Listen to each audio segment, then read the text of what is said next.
مدحda heer qaran heer gobol heer degmo culumudiinka saxaafadda maarti sharafta kale assalaamu calaykum waraxmatullaahi wabarakaatuh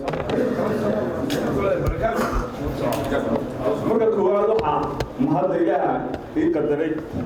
inaan gobolka saaxil nolosheeda kala barkeed ka shaqeeyo muddo koob iyo labaatan sanad ku dhawaada ayaan ka shaqeynaa gobolka saaxil oo intaasna mas-uul u badnaa in yar oo aan dibadda ku maqnaa mooyaane marka labaad waxaan u mahadnaqayaa madaxweynaha jamhuuriyadda somalilan axmed maxamed xamuud siilaayo oo digreeto madaxweynihii u magacaabay gobolkan dowlad-bixin inaan ka noqdo markii uu la doortay waxaan kaloo u mahadnaqayaa guddoomiyaha baarlamaanka jamhuuriyadda somalilan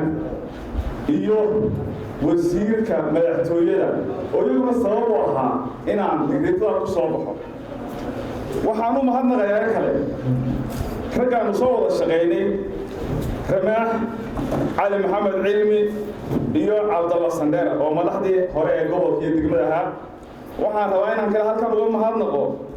guddoomiyaha gobolka fahmi iyo shaqaalaha gobolkaanu soo wada shaqaynay waxaan rabaa inaan halkan uga mahadnaqo maayarka degmada cabdishakuur iyo mas-uuliyiinta la shaqeeya waxaan rabaa inaan halkan uga mahadnaqo xildhibaanada golaha deegaanka waxaan rabaa inaan halkan uga maqo maariyaha dekeda iyo ku-xigeenkiisa maayarada degmooyinka gobolka saaxil iyo mas-uuliyiinta kale waxaan rabaa inaan halkan uga mahadnaqo iyagana isuduwayaasha gobolka saaxil taliyayaasha ciidamada ee gobolka saaxil ka howlgala iyo saxaafadda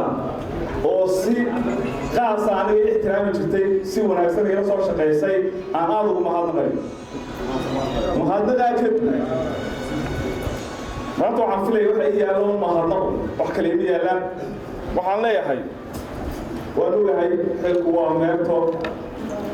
waxaan soo dhaweynayaa guddoomiye xigeenka cusub ee gobolka loo soo magacaabay master xamud waxaan leeyahay sidaan cusayba muddo hadda laga joogo 2005 ayaa saaxiibkani cumar abukaro 5 sano maamulay laba ku-xigeen isku hayn kastabka berbera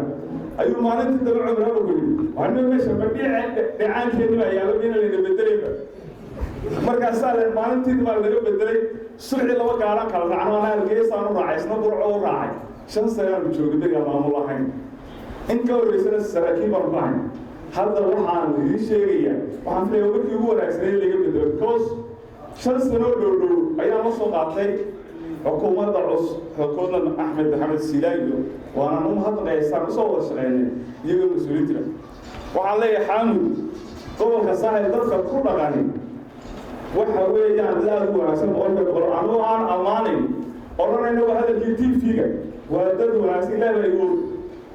wadad wanaagsan sidaan ula shaqaysayna kula shaqaynaya hadday culmo tahay hadday cuqaal tahay hadday siyaasiyiin tahay inta gobolka ku hadhay inta hargeysa oo xagaabaxayo coqabato waa inta magaalada joogta waa in danleeya oo jecel dadka si wanaagsan u soo dhawaysa waxaan kale kuu sheegaya xamuud fahmi waa nin isna muddo 40 sano ka badan soo shaqaynayay si fiican baana rajay inaa wada shaqaysa iskula fahantaan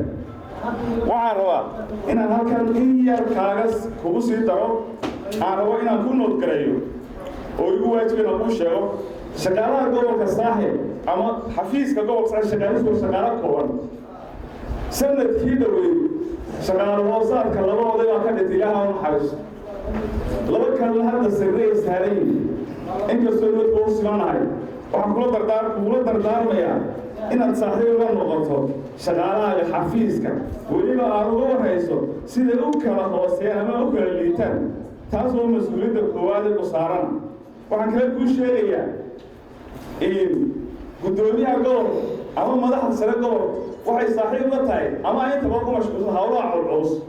iyo wasiirada iyo madaxda howlaha badanka ku mashquulsantay adiga waxaa lagaa rabaa inaad inta hoose iyo dadka magaalada jooga ee hoose iyo shaqaale hoosaadka iyo siduwaasha kasoo bilowday inaad ku hor wada shaqaysaan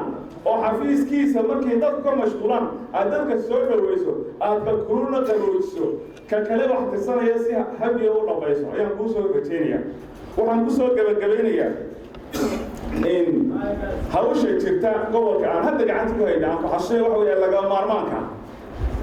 وحويان إن كستون في اليوم قوة صعيب ولا ترى واحد جل قوة صعيب تذكي واحد شراء تذ الحولا يسطا يدي عن بابيسا meel kasta waa loo waqti gobolka saaxil iyo xoreysadda isku barnay marka hawshaas oo hawl aad u muhiim ah waxaan ku leeyahay hawshaas aan wadnay inaad halkii ka sii wado oo laga daba tago dadka dhuxusha baabiinaya inaad qaybtaas inaad waysan ku sheegayaan waxa jooga halkan taliyaasha ciidamada hadday booliiska tahay iyo hadday tahay ciidanka militariga iyo ciidamada kaleba waa niman aad u wanaagsan waxaan ilaabi karin maxkamadaha berbera sanadka la joogo saddex nin ka haysta rafcaanka iyo gobolka degmadu waxaan filayaa waa markay ugu wanaagsan saddex mid ma jiraan kuwaas halkaan nasiib u yeelay waxaan ku soo gabagabeynay hadalkayga wax kale aan oran maayo waan soo dhaweynaa meel saxna xalay waxay ku soo dacaysan ilaahay camalkayga inta dambe in mid aakhirada waayo ay sameeyaan idinka dunya wassalaamu calaykum wa rahmatullahi wa barakatuh